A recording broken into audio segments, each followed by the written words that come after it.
Oh, yeah. Bless and love, my lords.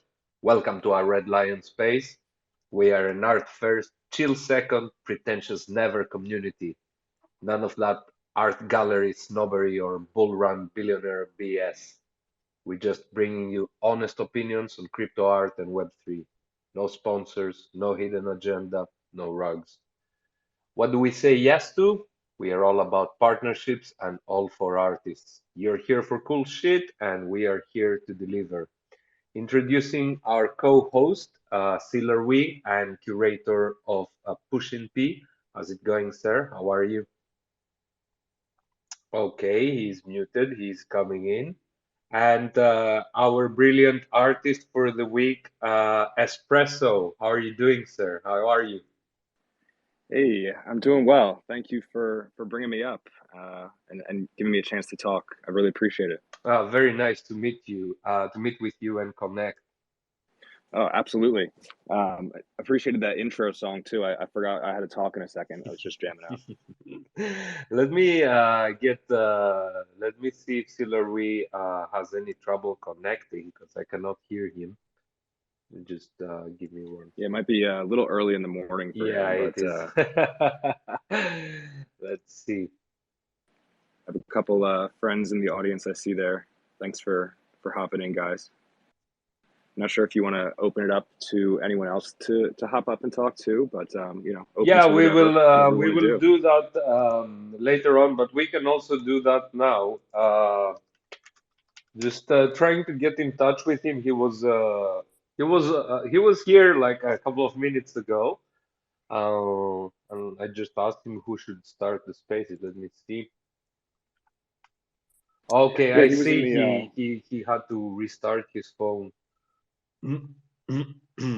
Okay, that threw us off a little bit. Let's we're going to wait. But yeah, very nice to meet you, man, and thanks for doing an art drop with us and very excited for this week, a Rising Pepe artwork.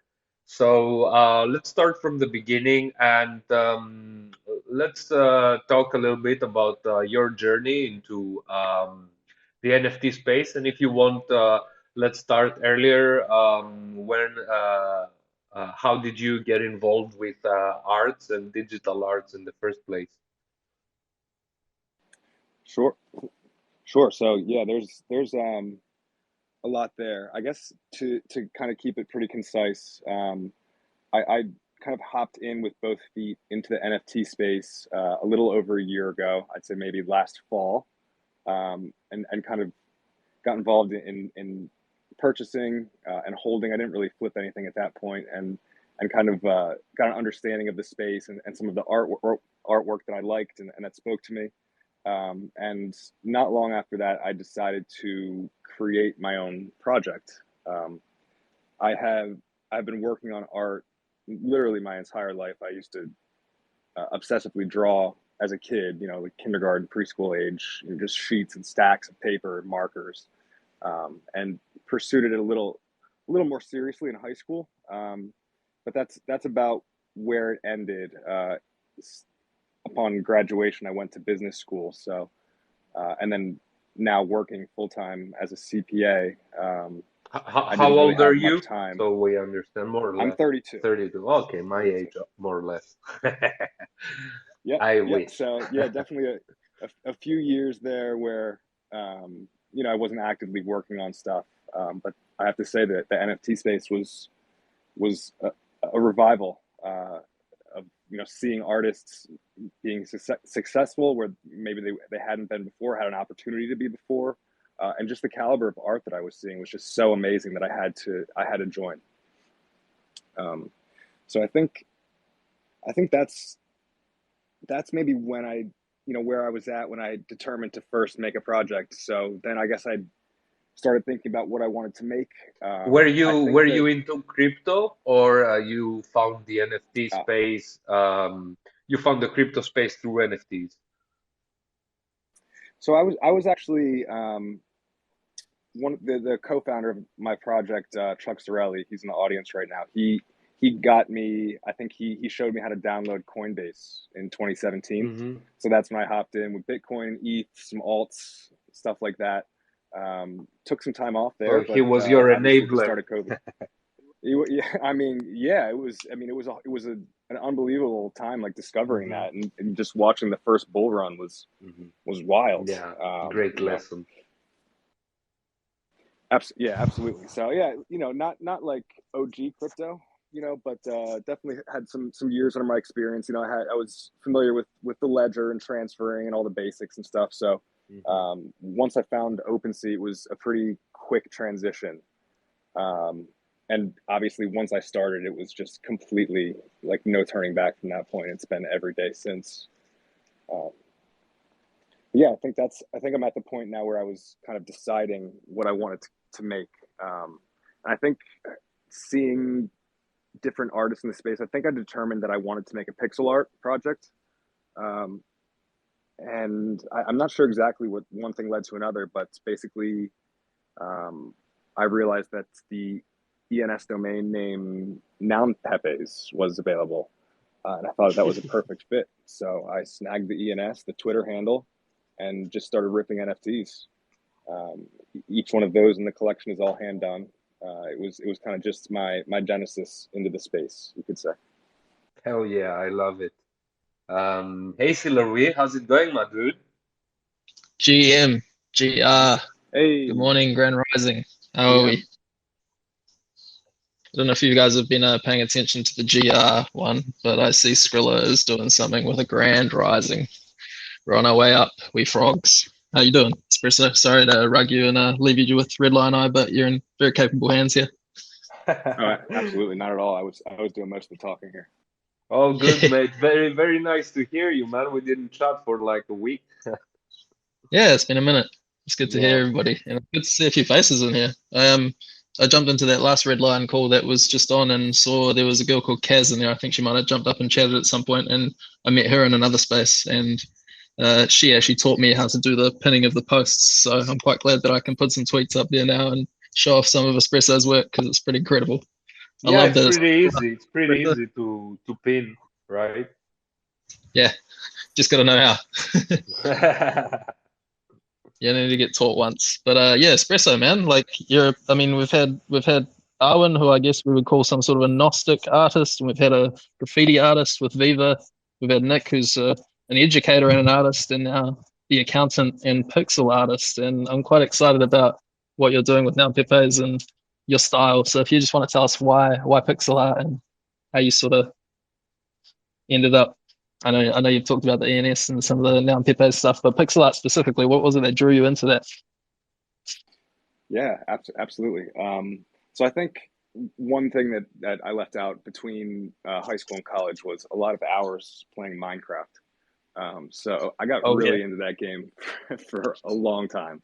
So I was really into How old were you when you started Minecraft? bro, like in my 20s, you know. So, but I still love the game, man. It's like it's unbelievable. I think it's more than a Because I game personally, but remember once you I'm get started, like, yeah, we are about the same age, and Minecraft came out. I was already an adult, you know. oh yeah, oh well into adult, yeah, absolutely. But Oh, I that's still love it. I actually went to the gym yesterday and I saw a guy in a Minecraft shirt. And I know my little cousins, I've got little cousins who are probably 12, 13, right about there, like early teens, and they love it.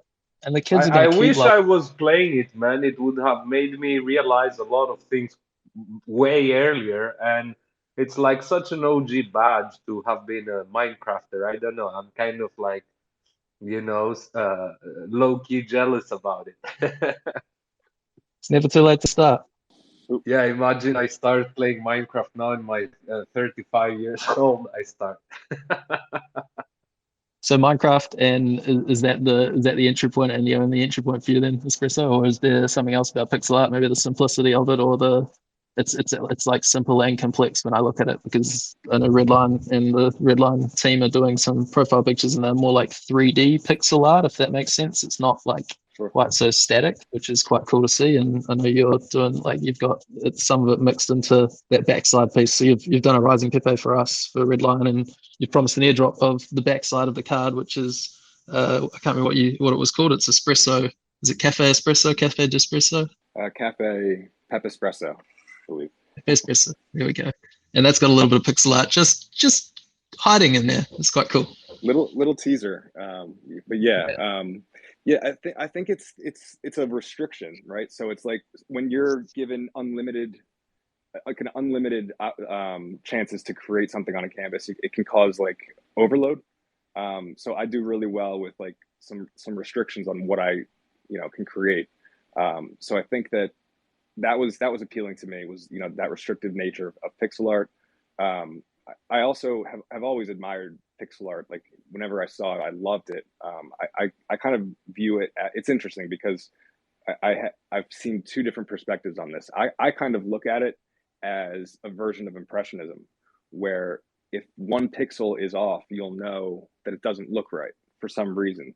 It's got that appeal where you kind of have to blur your eyes a bit to maybe see it a little more clearly sometimes. I've heard people say the opposite, so it's kind of interesting. But yeah, I think that's why I initially chose pixel art, and I found one Pepe project in particular by a very, I would say, underrated, little known artist, Easy Styler, and he had a pixel art Pepe project that I just loved, and I think that was maybe the single direct inspiration for Noun Pepes just before I created it. I'm going to try to find Easy Styler again, but I've forgotten what his handle was. I know you helped me find him the other day.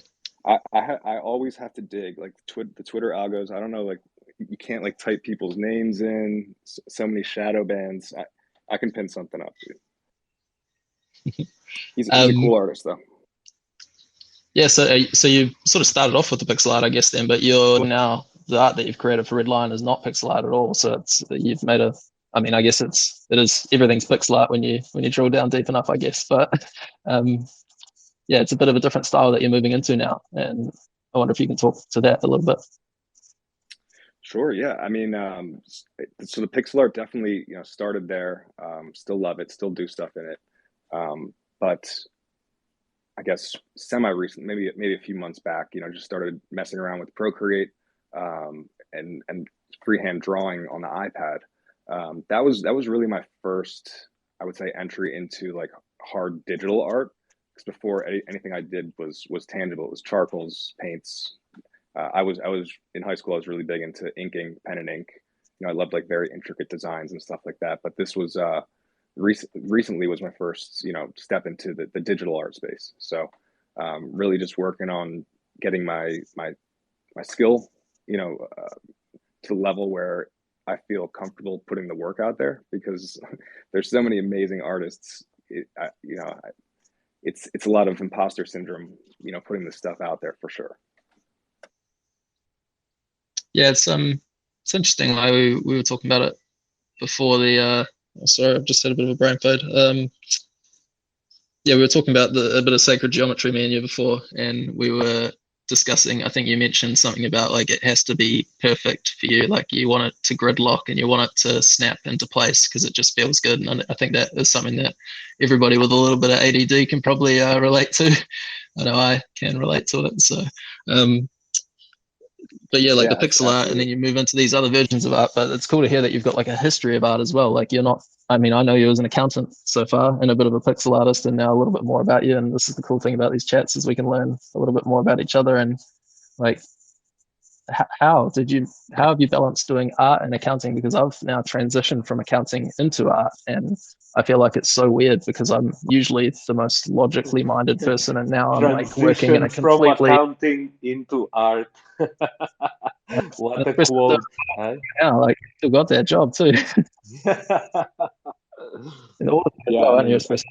My direct identity in the space changed about halfway through. My Twitter handle and ENS were certified public accountant.eth, but I got so sick of all of like the genuine financial questions when I would like hop up in a space, and like I just like to like troll and kind of just say whatever and bullshit, and I'm like compulsively sarcastic. So people would ask me like financial advice, and I would like say something completely wrong, but I wasn't sure that they knew it was a joke, so I kind of had to like switch that up. Like when I actually put my name. Oh, sorry. It's actually a certified public accountant. I kind of felt bad. You know what I mean? Yeah, it's a good handle though, isn't it? I know you've got a few ENSs now, Pepe's and Espresso and certified public accountant, just a few of them out there. Yeah, I got a couple grails. Got in early. I was surprised, you know, what I saw was available. I think pretty much now all the good ones are picked through. But yeah, you know, they're still out there. Yeah, it's how do you find your accounting skill set actually benefits you in that sense though? Because a lot of people will ask you, I mean, I've put my hand up with Redlion recently and I've said to them, hey, look, I'm happy to help out in a financial sense because I know that it's my background, but I don't want to be called a CFO. I want to be called a chief of non-financial advice. Like, I'm not here to actually provide financial advice, if that makes sense. It's all a bit like you don't want to be held accountable, but at the same time, you hold yourself accountable in this industry, I think. So that we can have some fun and play around with words a little bit sometimes. And yeah, I guess I wonder how do you feel? I know for me, like being an auditor and looking through numbers and finding the right numbers and backing things up and whatnot has proved to be quite a key skill um, in navigating this field. I'm sure a lot of other people don't have that accounting expertise and are just doing this for the art and for the communication and the relationships and whatnot. And it all works because everyone brings a different skill set. But if you can touch on how, if at all, accounting in order to actually impact your day to day when you're looking at things and contracts and whatnot. Oh yeah. I mean, I think that like just being an accountant, you realize that you have to be responsible with the knowledge or with the advice that you give someone. So I think that what I've learned is that from specific questions and giving, you know, hard advice on like specifically like tax questions, to just giving advice rather on general best practice and sort of like, you know, what anyone should do when they approach this space. You know, more about like wallet safety, you know, and just being aware of what you're doing in the space, especially when it comes to like when you have money on the line. You know, we always want people to protect their assets, and it sucks when they get, you know, socially manipulated to lose them. So I think that that's maybe my biggest uh, piece of advice in the space now to anyone else when I want to talk about financial stuff like that. It's just, you know, generally best practice. There's things we can do, you know, to make the space better. You know, sorry to jump in here about that. I also, coming from a discipline that had nothing to do with, you know, building a project, building a community, building an art project, and coming into the space, I found it that a lot of skills that I had from my previous discipline as a sailor would actually apply to running a business and developing a project. So I've always been an advocate of you know that skills are not application specific. So even if you are an accountant, there is a huge overlap with being a crypto artist, whether you realize it or not. And once you start doing it, you find those little tiny connections, and you smile. I guess internally, you and yourself only knows it because it's just too boring to discuss. But have you?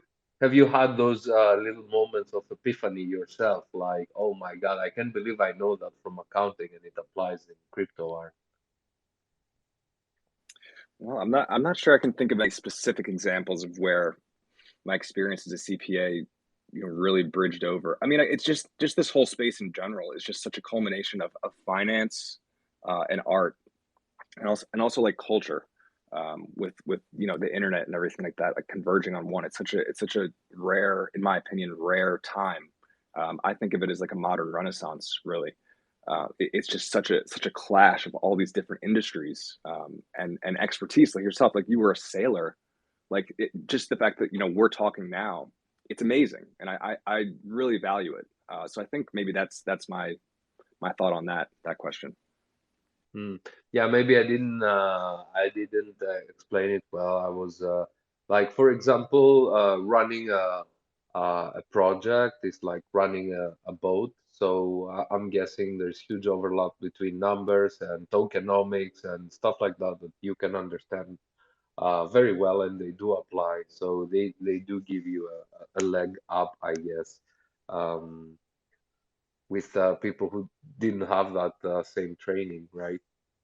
Oh, sure, absolutely. And I think, to that point, from my understanding, just how complicated things can get, I always wanted to keep it simple. I never wanted to delve into stuff that was above my head.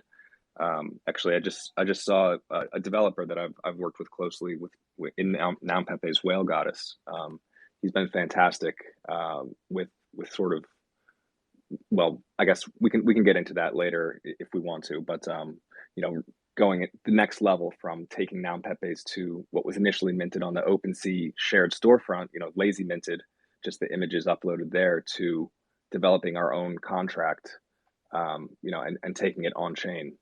I think that was, being a CPA and having that experience probably helped that process, at least in knowing that I wanted to do that in the first place. Knowing that it was a move worth taking. I think you're right. Like, it is, in terms of like art, it is massively a Renaissance era. It's like the digital Renaissance. I put that in my like Push and P manifesto at the start. Like, this is a revolution, and the world goes through revolutions every 500 years or so, I'm told. I read this book called Sovereign Individual, which highlighted that to me. And when I read that, and they talked in 1997 about like, watch out, because you're all going to have a computer in your pocket, and the world is going to change so rapidly that you will be blown away, quite literally. And like, within our Redlion team chat, not to shill Redlion too hard, but like, we have a bunch of people chatting about numbers and chatting about charts and making jokes and memes about charts, and it's the same throughout a lot of the different communities. We're all starting to learn about financial mechanisms, and like, we as accountants have a good opportunity to help educate people.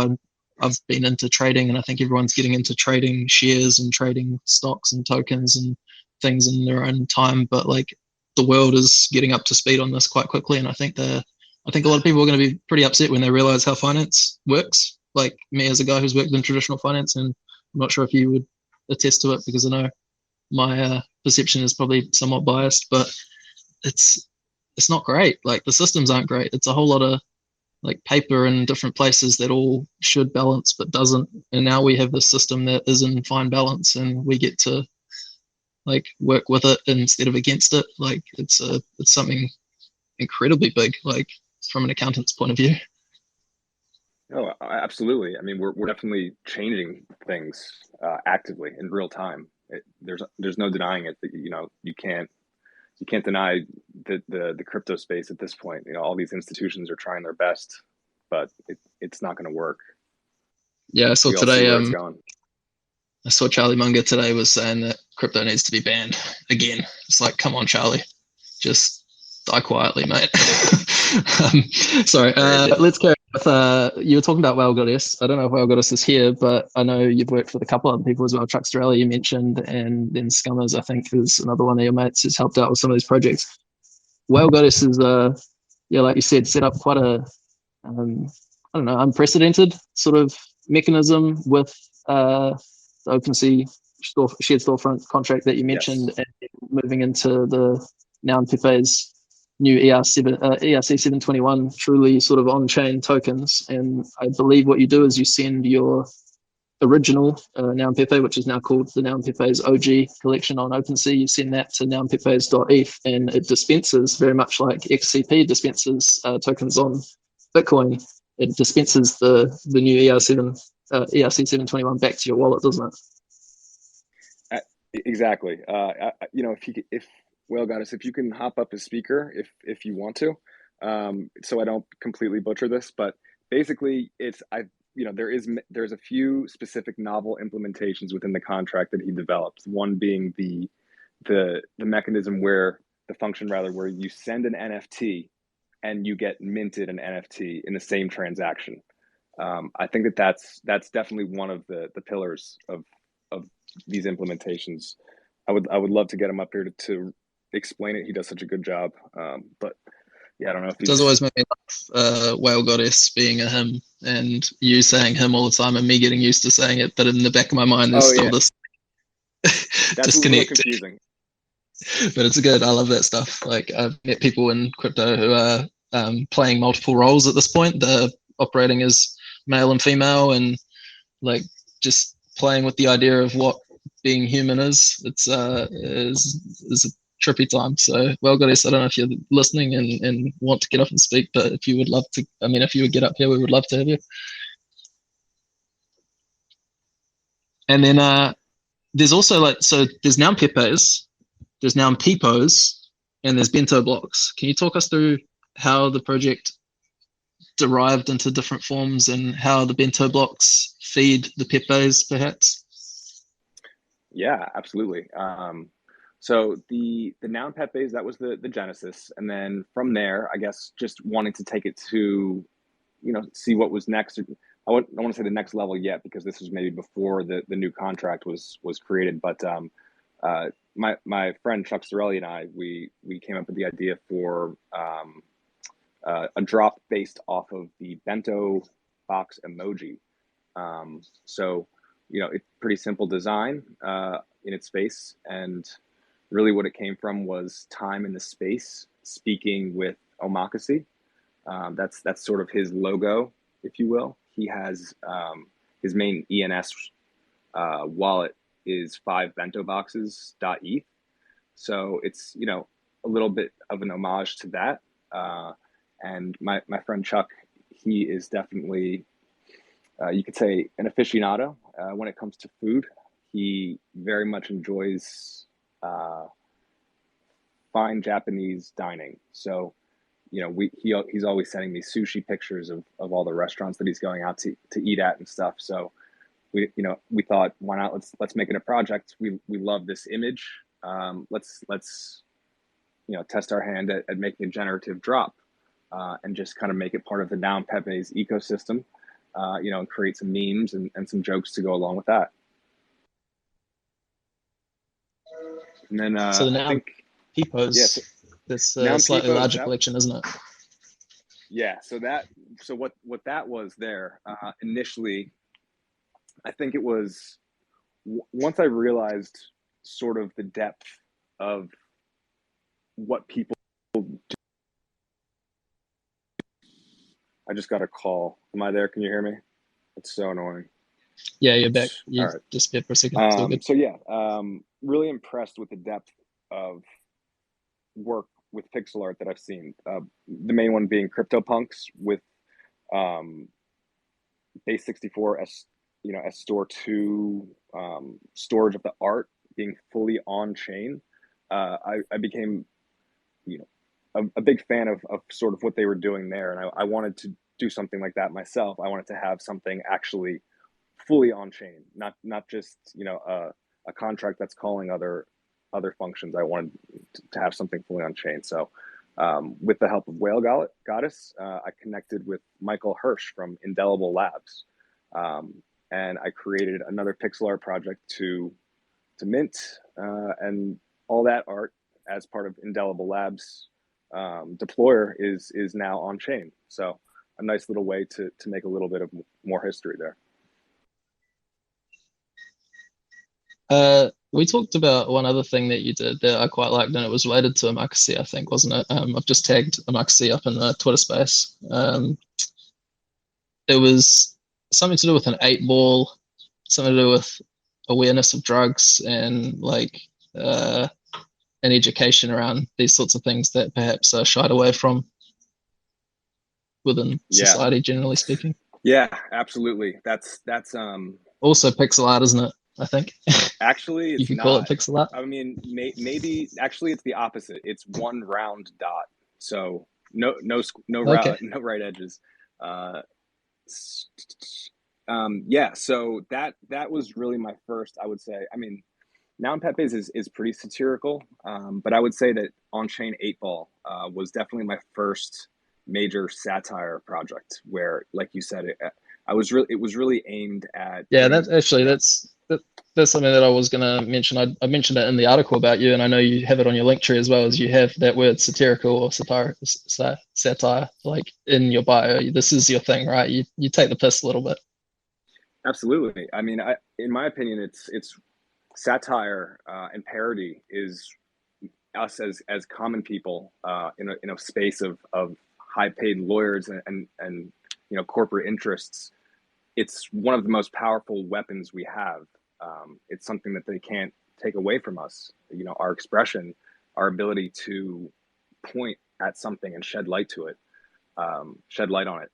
You know, I that's how I feel about it. So, you know, I wanted to try my hand in that and really start to make a statement where I could.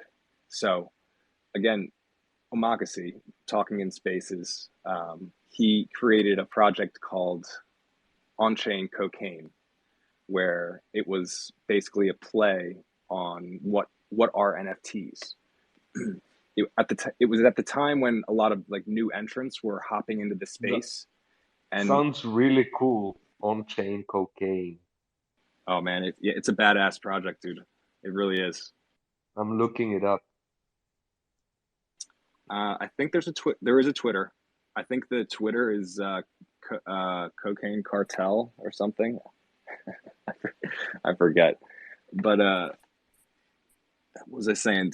Oh yeah, it was basically like all of Amakase's project. It was a way for people to get an education about something. So there's it was a pretty funny troll when it was minting, and then upon reveal, it was shown that it was just a white blank image, no image. Um, so from that, people got the understanding of is an NFT? Is it about the art? Is it said, you know, utility? That term was being thrown around a lot. Like, what is an NFT? And I think around that time of Omakase dropping that, there was a lot of discussion around what it actually is, and what people value. Um, Not long after that, I dropped on his deployer. This was my first project on the Omakase deployer. Really a way to get familiar with using it, and it was such a nice platform that it was actually pretty easy to launch the project that I just went ahead and did it. And I launched a, you could say, derivative project of the Cocaine Cartel on-chain cocaine project, which is on-chain 8 balls, where I broke down his bricks into little dots. Um, and that was kind of just a way to satirize some of the stuff that I was seeing going on in the greater space. Um, that I created a Twitter where I retweet certain things from people like Wall Street Silver or Hunter Biden's laptop. Basically, just headlines that I think are just so absurd and ridiculous. Like the J.P. Morgan cargo ship just recently brought in $2 billion or something worth of cocaine into the Philadelphia shipping ports like last year or something. So it's an unbelievable issue. I don't like drugs. I don't like cocaine. It's not something I hope people don't get the impression that I'm advocating for that, because it's not. It's the opposite. I despise it, and I think that it needs to be talked about. So that was really my intention with that. Do you hate all drugs or just hard drugs? Well, no, I mean not like weed or coffee, caffeine, alcohol. No, I mean like Psychedelics? I mean no psychedelics. No, they're cool. No, like mushrooms and stuff. But no, that's not what I'm talking about. I'm talking about cocaine, Yeah, fentanyl. hard That's drugs. yeah, Yeah, man. It's stuff that's devastating yeah. our society, especially I'm not far outside of Philadelphia now, and devastated is how I would call some of these neighborhoods that we see. So yeah, it's brutal, man. There have been tons of conceptual work across art history, asking the question, what is an artwork, and doing, uh, experiments and work like that. I find it really interesting and fascinating personally. But this cocaine cartel you shared, it's super funny, man. Like I found it. It's cocainecartel.eth, so it's at on-chain cocaine, all one word. It has 144 followers, and on the bio it reads "Flip bricks on the blockchain." That's fucking hilarious. And you took that project and you broke it to 8 balls. Yep. That's fucking hilarious, man. And I love it that you also have the anti-drug message behind it. I think it's what makes it even more funny and powerful in a way, right? Yeah, I hope that maybe I should up that messaging honestly because I sometimes I'm a little subtle with it. Sometimes I look at it, I'm like, like it's scary to put your name on something like that where you're not sure how people will perceive it and potentially have a judgment about your character. I mean, that was an issue I had initially with hopping in and creating a project, a Pepe the Frog project. People who don't know what the space is and what Pepe is associate Pepe with the alt right. So I was actually very concerned about that when I first entered, or decided to do the project. I was like I'm licensed, I'm like a CPA. Like my name, do I really want to associate my name with something like Pepe the Frog? Upon looking into it more and really making a decision, I could not have been more resolute in my decision to do so. I'm so happy that how it all worked out. But people who don't understand the space, it's a risk.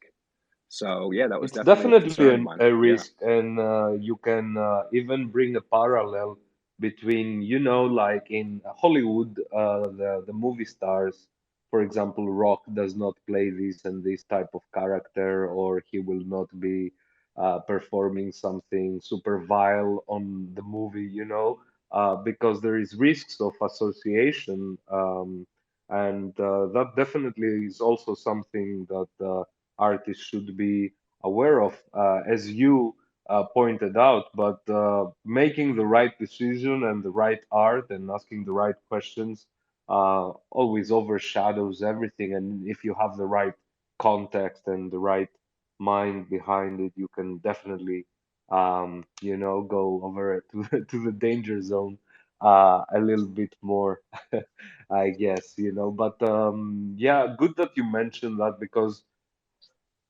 sometimes, as we see also on YouTube, one mistake of a YouTuber can ruin their career, or like a collection of an artist that doesn't hit very well or has the opposite effect can also have that same impact, right? That's a really good point, Redline, about the Hollywood industry. Like it reminds me a little bit of there's a video behind the scenes, Django Unchained, and Leonardo DiCaprio, one of the greatest actors who will ever live, was struggling with the N word, didn't want to say it, and Jamie Foxx basically slapped him up and said, "Now you're gonna treat us like they treated us," like all of Yeah. a sudden he has to put himself in that place that he doesn't want to be in order to help educate people. And it's the same thing with this on-chain 8 ball. Like the fact that we're talking about it now, that's what an NFT is. It's a story. Yeah, and I see so many parallels between the NFT space and Hollywood all the time, In my mind, I look at a lot of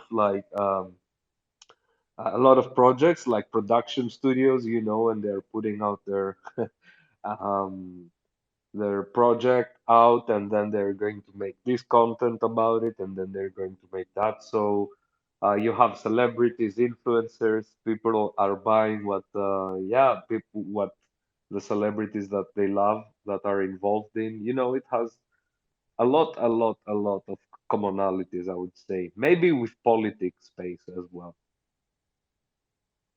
Yeah, so that's right. It's a bit of like a blend of everything. Like we were saying before, there's accounting in here. There are sailors in here. I didn't know you were a sailor, sir, but Captain Redbeard, like, makes sense.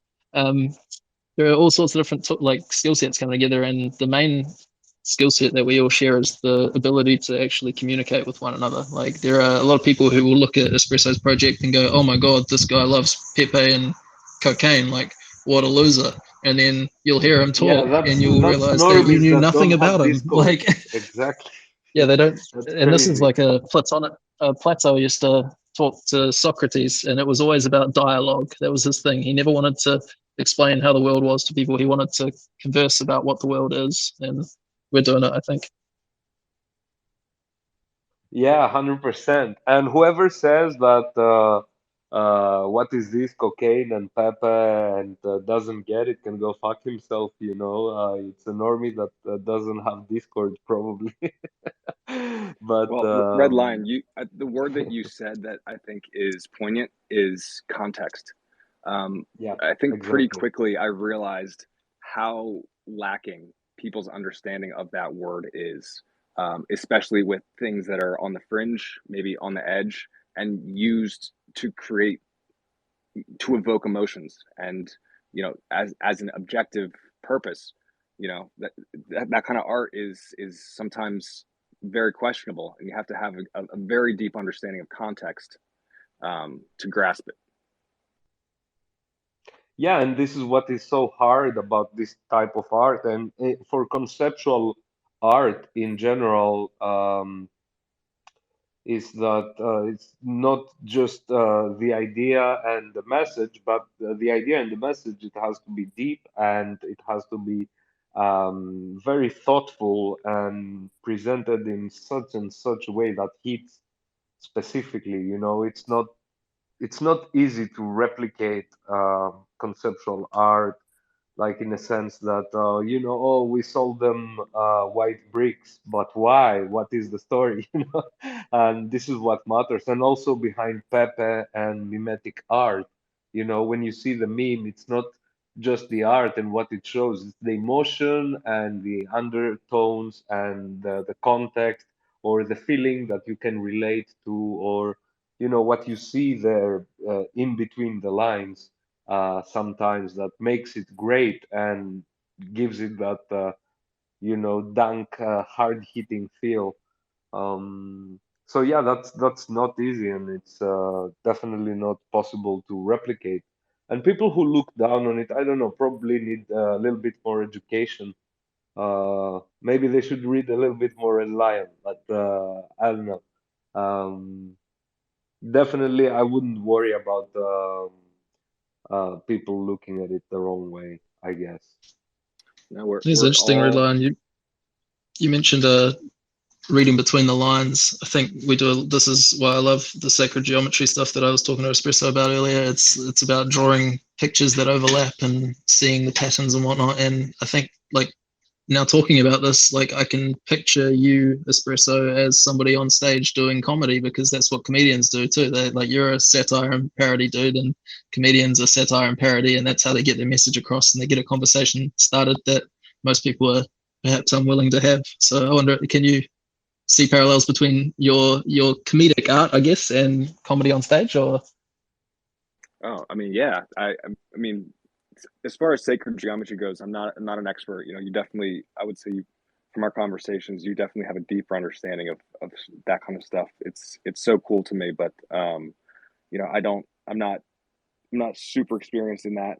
Um, but I am super experienced in Fibonacci sequences. I'm an active trader, so I'm all about the fib levels. That those numbers are key.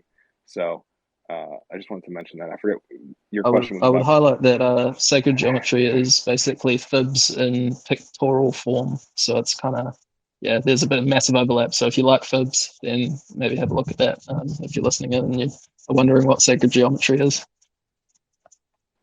Yeah, I mean, it's also kind of like a map, a roadmap of some of the key elements of the planet and sort of what people have mapped out over the years, right? Like it really, it's amazing how it all ties in sometimes. Um, but my work with, I guess, stand-up comedy. I personally am a huge fan of stand-up comedy.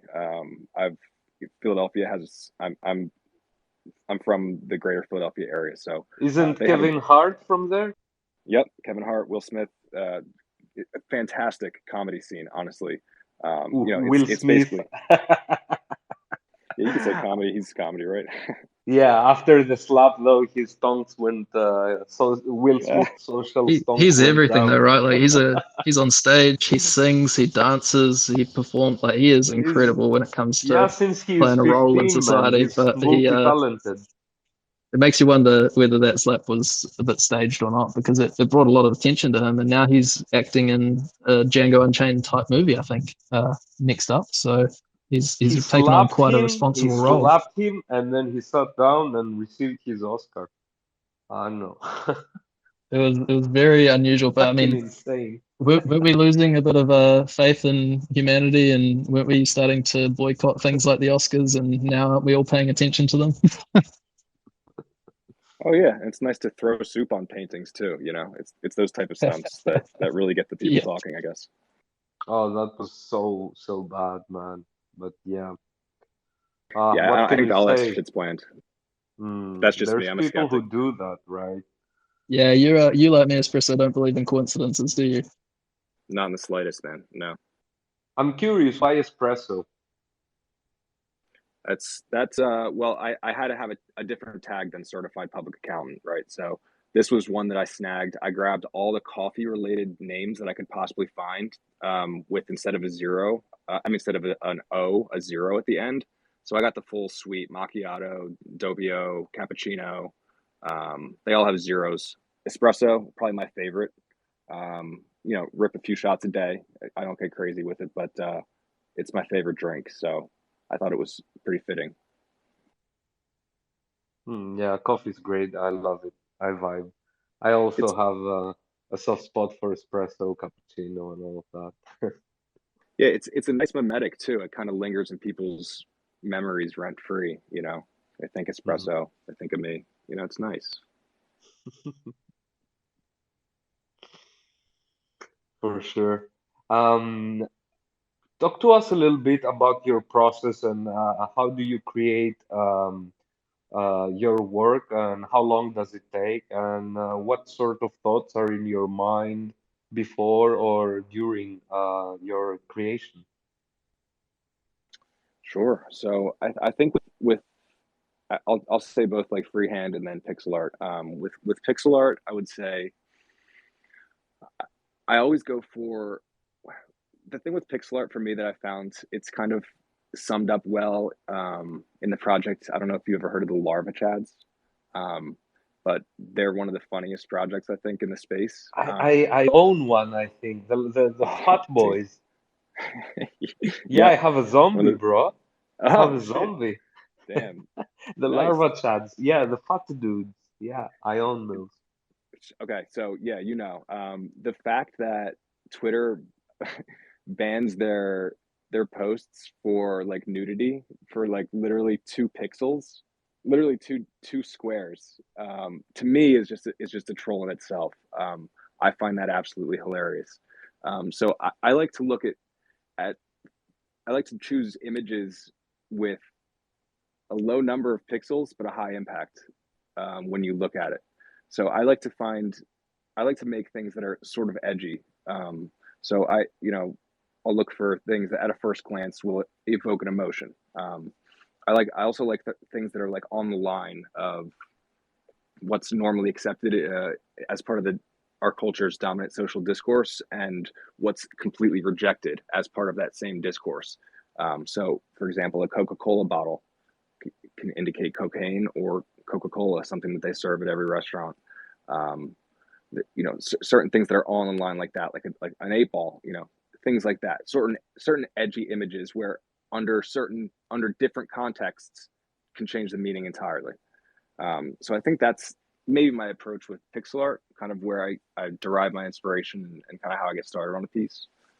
Um, Freehand, it's really just trying to keep up with some of the artists that I see in the space. I see I've been learning the techniques about how things are made in Procreate, and so now I'm able to see it in the pieces that are being dropped.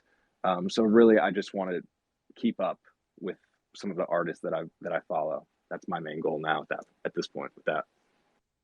I feel that, man. Like I watch some of the artists developing at the moment, and it is increasing at a rate of knots. I think like there is some. Eli Spry is an artist who I love. I wanted him to be a part of this Pepe curation, but he's just too busy. And I know a lot of artists are really busy because they're doing a lot of work for a lot of people. But there's like all sorts of things turning into 3D models of old assets, and like it just seems too much. Like I'm looking at it, I'm like, there's no way I'm going to be able to compete if I want to create art and be on a par with these guys. But we're all on our own journey, I guess. We're all doing our own style, so yeah, it's difficult to watch in a way, but it's also very fun to watch, isn't it? Yeah, those 3D artists, man, they're next level. That like them and like the animation artists, it's just mind blowing some of the stuff that they put out. Where I don't even like, I hope to not even ever compete, on that level. It's just so crazy. I think that's where what Redlion was talking about Hollywood and the comparisons between our industry and theirs. I would say we probably are like a digital version of Hollywood in a sense. Like we'll be responsible for movies and for cartoons and for all sorts of entertainment, but there will be a lot of them that transition into our world once they catch up with us, and they're going to bring a whole wealth of skills and knowledge, and yeah, it will explode again at that point, I imagine, wouldn't it? Yeah, it's going to be interesting to see for sure. So, can you talk us through your art drop for Gazette number 124? It's called A Rising Pepe, and it's actually it relates to Redlion being a sailor too, I guess, in a way too. Oh yeah. Yeah, very nice. Look at that. That's completely unplanned. So it's nice when it works out, right? Serendipity. Exactly. Some might call it a coincidence, not me. But yeah. So this What do piece, you I think, think now, since you mentioned, sorry, before we go in the question, what do you think about coincidences? Aren't they too fucking suspicious?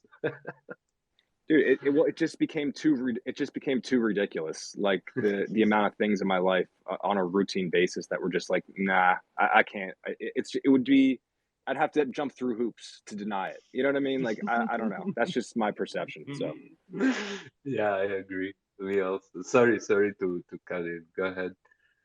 yeah. So the piece. I think it was. I don't know if it was maybe. It might have been the first space that we were first talking in when I randomly joined last month, maybe, or a few weeks back, where I just happened to, like, I don't know what was being talked about, but I just had the phrase pop in my head: "A rising Pepe lifts all Pepes." A play on "A rising tide lifts all boats."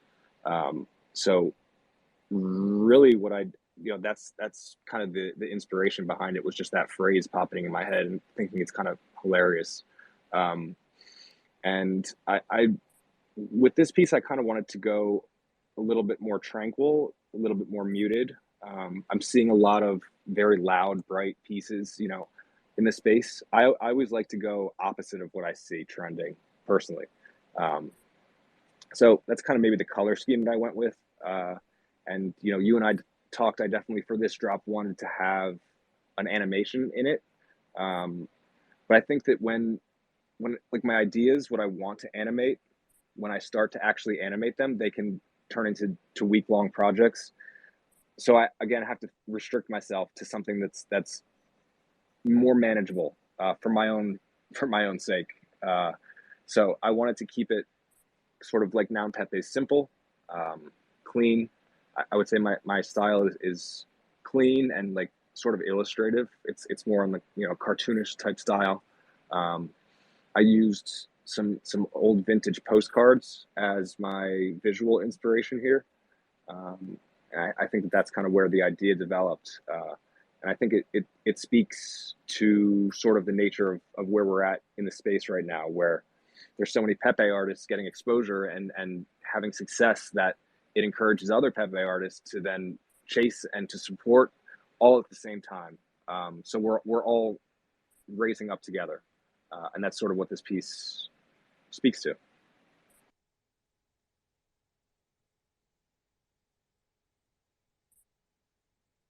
Oh, Sealer, we just got rugged again. Just give me a second to invite him back in.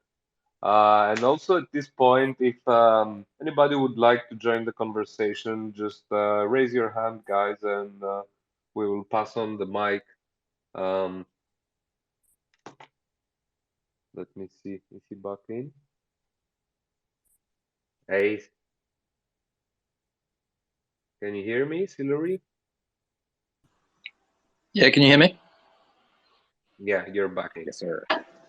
Cool. I love the color scheme, actually, Espresso, now that you mention it, and the fact that you like to move against the trend. I think it's an interesting perspective that you have. And you were talking about coincidences before. I tend to agree. Like, you just, at some point, you just can't help but notice that the universe seems to be aligning, doesn't it? It sure does. Not just one avenue. It's art, it's finance, it's all these things. It really is. I mean, in my life, it all has come together beautifully. I hope that it can come together for everybody who is in here. I think we can all help each other, and I hope that we can all raise each other as your art implies that we will. Yeah, I can definitely relate to what he said, you know, also, especially throughout my life. You see, I see stuff like if you are observant, you see some stuff, you know, and you're like, God damn, man, like that clicks way too perfectly. This is so weird that it happened like that from my own personal perspective. But like, are coincidences real? Do they mean anything, or are they just like personal observations? And do you make the meaning? I don't know, but it's really suspicious when it happens, and you know, you observe it and cannot fucking stop thinking about it, right? I don't know. I obsess about this sometimes. Well, Then I mean, me too. I mean, it's like sometimes when I look at the world, I think that this, to touch on one other piece of this, is why is Pepe crying in the background? Like, not only is that the water, but I think that a lot of times when you look at certain aspects of the world, I mean, for me, they make me very sad. You know, when you look at like the state of a lot of different areas of the world that you can focus on. I think that's kind of what I wanted to encapsulate there, where it's a moving away from the sadness and using it to lift everyone up as part of that. Um, I see a lot of bright, happy images that speak to me, but it's sort of as a perfect juxtaposition to the sadness of perhaps the space that surrounds that piece of work. So I just find that interesting. So that's kind of why I went with that angle too. is the idea that Pepe is crying and the tears are actually what is lifting the boat? That was my thought. Yeah. Because I love it a lot. Like PP is how they referred to Joseph in the Bible as Pepe or Your Joseph sorry, PP. sorry, man. Your microphone is ringing a bit. I don't know why. I'll just 1 second. Basically, I'm Yeah, take outside. your time. Noisy. Sorry, did you catch what I said? Yes, up to the point. You said PP. That's how they. Yeah, PP. So PP was Joseph, the father of Christ, apparently. And PP I would refer to somewhat now as the omnipresent god of crypto. Like he is everywhere and you just can't get away from him. But the idea that the tears of God lift the tears of the frog lift all of the water in the pond is incredibly symbolic. And like when you look at a piece of art like yours, like I don't think we can underrate how good some of these artists, including yourself, are, and how incredible the stories are that they're telling them. It's like there's a lot of symbolism and metaphorical sort of stuff going on in our world. And for outsiders looking in, they just see a frog crying and think, well, that's kind of sad. But from our perspective, we see an entirely different story. And I think that's really cool because it's what you were saying about seeing things from the other side anyway. Absolutely. So one example there was my fiance. She is an amazingly talented and knowledgeable artist herself. And she's like, he's so sad. Like, why? Like, you could say they're happy tears, right? I was like, yeah. I mean, I guess I'll say they're happy tears. But like you said, people look at it and they're like, oh, that's sad. But there's a point. You know what I mean? They don't get it. It's funny. They don't know Yeah. how I it mean, is yeah, to get sometimes I wrecked do. in the crypto space. Yeah. I Uh, hope people get it. You know what I mean? Like, I hope they yeah. do, because sometimes it's subtle. And so What on the are flip some? side, Mhm. we have Cafe Pepe Espresso, which is the backside of the card. And I think you mentioned that you were going to work on getting some like prints out and turning this into something a little bit more real for all of us. Espresso. Absolutely. So yeah, like the artists before me.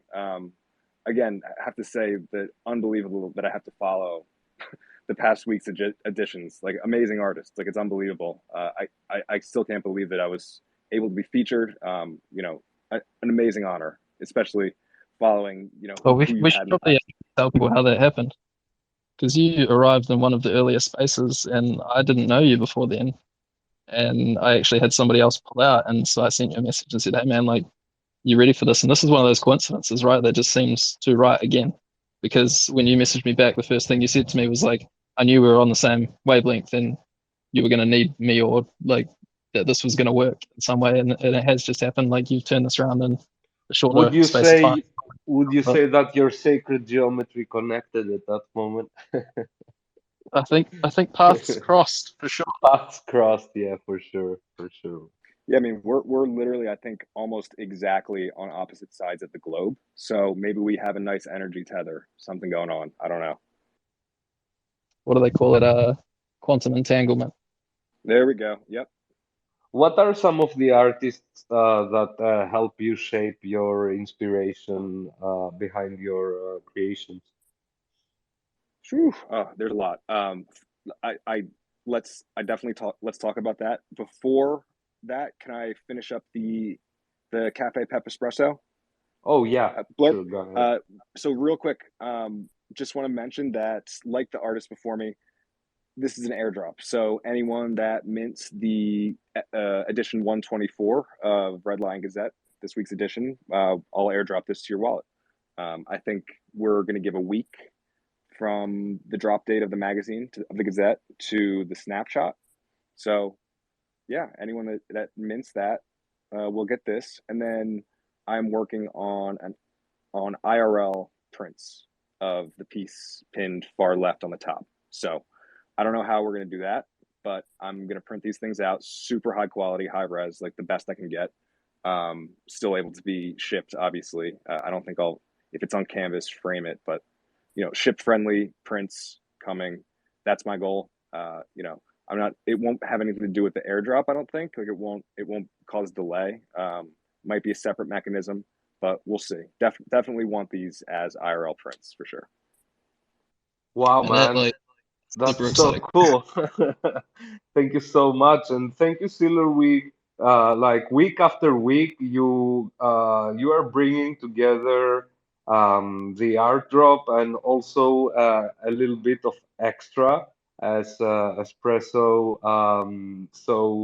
Uh, as Espresso is doing with the extra drops. So for one Gazette, you get two art drops, and it's really cool. And thank you so much. I'm really moved, and thank you. It's a beautiful gesture, and also from the previous artists that did it with us. I was on the road, so I wasn't able to join all the previous talks. So apologies if I missed one, but this is such a beautiful thing that you guys are doing for us and our holders. So thank you so much. Thank you, and thank you as well, Redlion, for everything that you have done. You started this little gazette by yourself a long time ago, and it has grown into something much bigger than you and bigger Let's than all of us can be combined. You let's know, like hope I say, we will make it into a movement. oh yeah, That is we the have idea. The anybody movements in the will market, grow. I think. Um, it's oh shit, it's when it comes to the geometry side of things and the shapes, I see this like a triangle, which is the strongest shape of them all. That's why we have the pyramids and why people always refer to things as a pyramid scheme. Like fiat currency is a pyramid scheme and Bitcoin is not a pyramid scheme, but they will continue to FUD us with that till their bitter end, I guess. And in this triangular situation, we have Redlion who are doing well because they get a curator and an artist to work alongside them, and I get to do well because I get to work with Redlion and an artist, and Espresso gets you and me, Redlion. So it works for all of us, and it's really incredible to have these artists. Like I didn't expect them to do these extra drops and to go and push the boundaries like they are, and I'm incredibly pleased. And I know Espresso has mentioned to me that he's incredibly pleased with what I've done for him, and I'm like, I don't know, man. We're just here having fun, and I'm very grateful for all of you, especially the listeners too.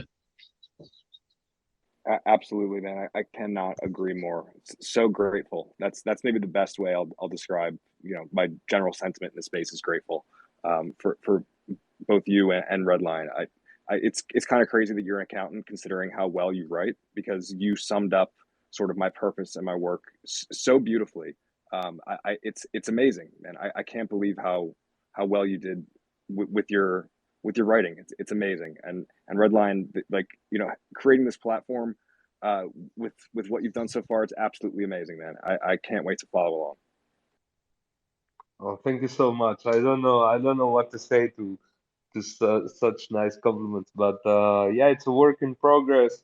We are putting a lot of work, and we hope to create something really unique in the world with Red Lion. We are just getting started. That's a Um, like, when I see my own writing up on Redlion's website, I feel like buzzed. I'm like, how did this happen? And how easy it is nowadays to actually make a well published website. Not to say that it's easy, because it has taken a lot of work to get it to where it is, but like the tools that we have available nowadays, like Contentful, which we use in the background, and like Discord and things for chatting to each other, and like the way that we can communicate and work together. And I've been asked to sort of do a little bit more for Redline and a little bit more each week, and I'm trying to do my best, but it's a learning experience, and it's quite cool to be involved with it. So it's just awesome to see your own writing up there. And I think if there are other writers who are listening in to this at any point in time, like reach out to us and talk to us, because I think it would be cool if we can get like 20 people writing 20 articles for one Gazette, where there's only going to be one mint, and at the end of the day, anybody can read it, right? It's not like we're hiding it behind a token gate or anything like that. Like yeah, not we can all, just writing, also curating.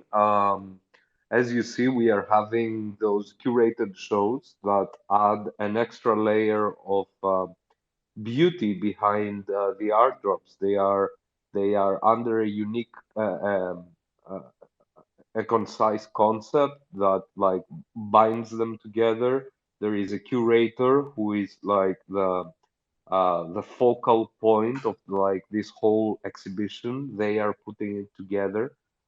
And if someone can say that crypto art and the NFT space in general helped creators advance their careers and their craft.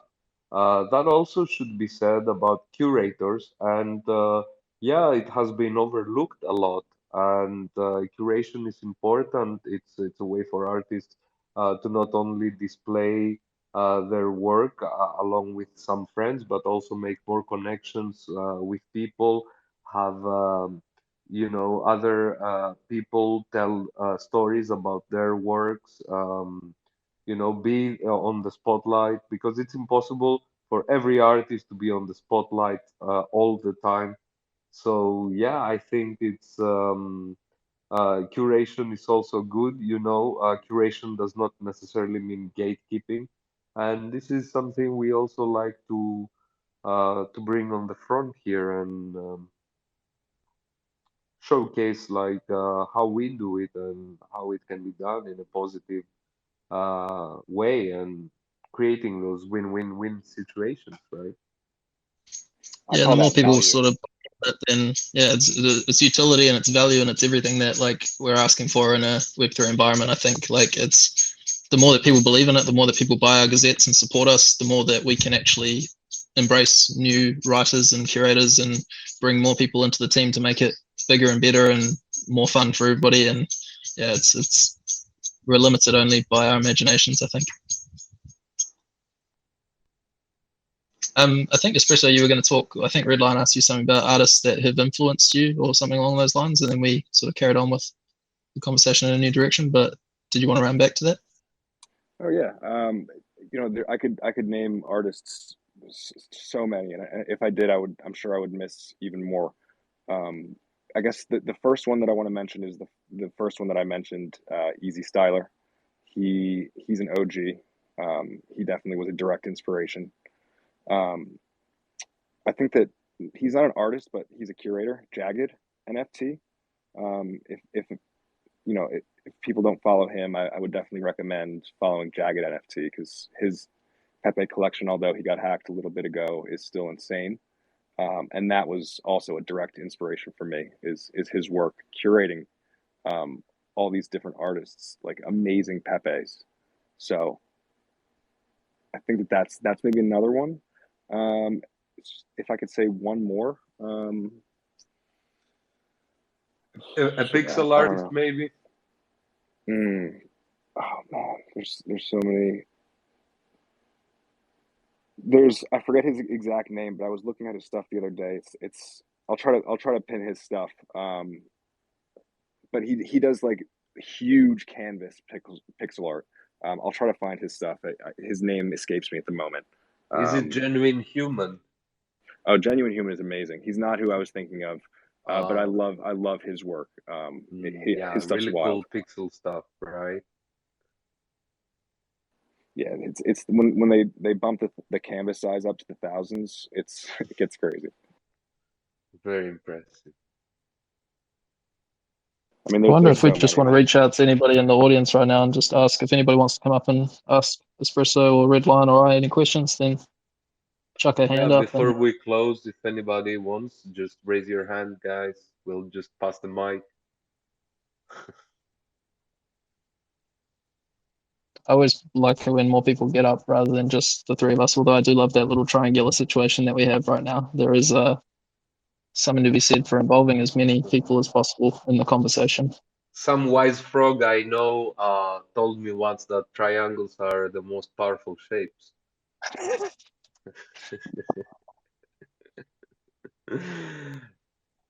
Just Um, one green beret in the army of frogs.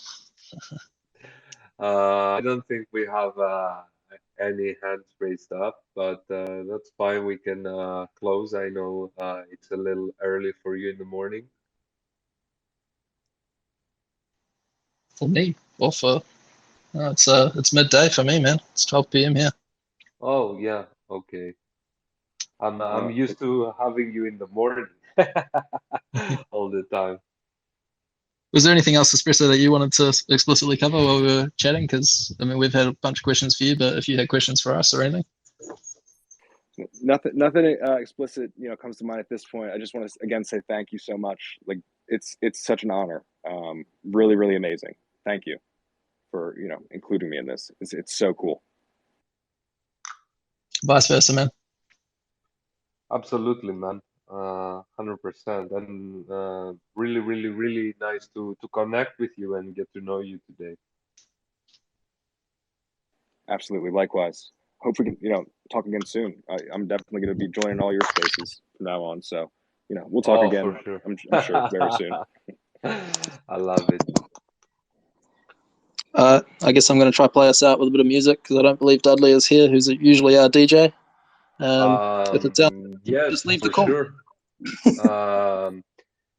Yeah, just hit that play button until we at the end. But before we go, just take a moment, guys. Go to the Redlion website. Check out our beautiful work there. The Gazette, if you want to mint it, you get in total 3 NFTs just by minting a beautiful, beautiful Gazette. We are coming with another big space tomorrow. We have a nice live interview by Domino. And yeah, thanks everyone for listening to us and have a great evening, morning, wherever you are. Bye bye. Thank you, Espresso. Thank you, Thank you, Redline. everyone.